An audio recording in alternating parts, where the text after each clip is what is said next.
Hi, do you believe in magic? Do you believe in magic of belief? Do you remember yesterday I was talking about like making decision.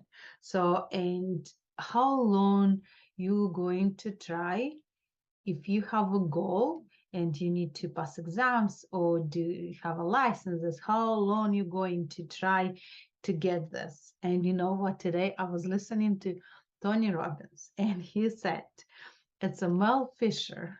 He was looking for the treasure. It's like a thing from a Spanish ship with some treasure. It was like on, he was sink.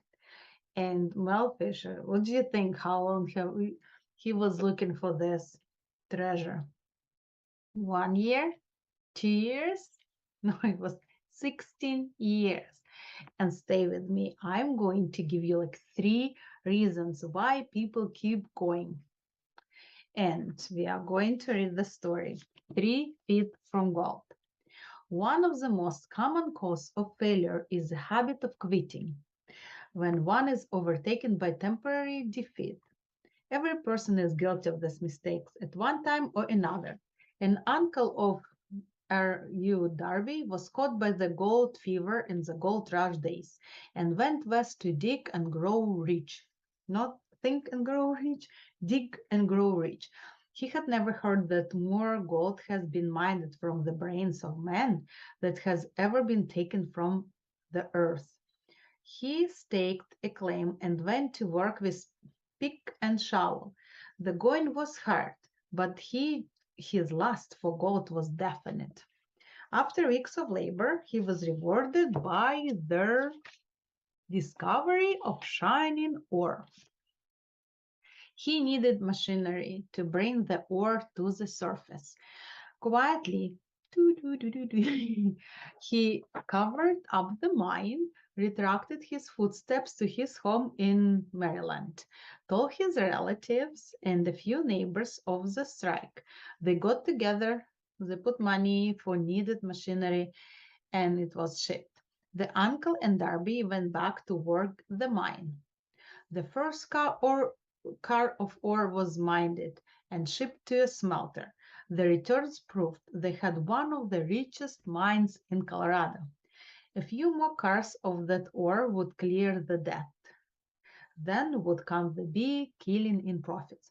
Down went the drills, up went the hops of Darby and Uncle. Then something happened. The vein of gold ore disappeared. They had come to the end of the rainbow, and the pot of gold was no longer there. They drilled on, desperately trying to pick up the vein again, all not all to no avail. Finally, they decided to quit. They sold the machinery to a junkman for a few $100s and took the train back home. Some junkmen are dumb, but not this one. He called in a mining engineer to look at the mine and do a little calculation. The engineer advised that their project had failed because the owners were not familiar with fault lines. His calculation showed that the vein would be found just 3 feet from there, from where the Darbys had stopped drilling. This is the story 3 feet from gold. That's exactly where it was found. The junkman took millions of dollars in ore from the mine because he knew enough to seek expert counsel before giving up. And it says, Napoleon Hill saying, more than 500 of the most successful men this country has ever known told the author the greatest success came just one step beyond the point at which defeat had overtaken them. Failure is a trickster with a keen sense of irony and cunning. It takes great delight in tripping one when success is almost within reach. So, if you kind of feel, down and ready to quit, just remember maybe you're just 3 feet from gold. And in order to keep going, you need to have like three three you know, 3 points. First, treasure supposed to be there. Second, I'm going to find it. And three, it's worth it.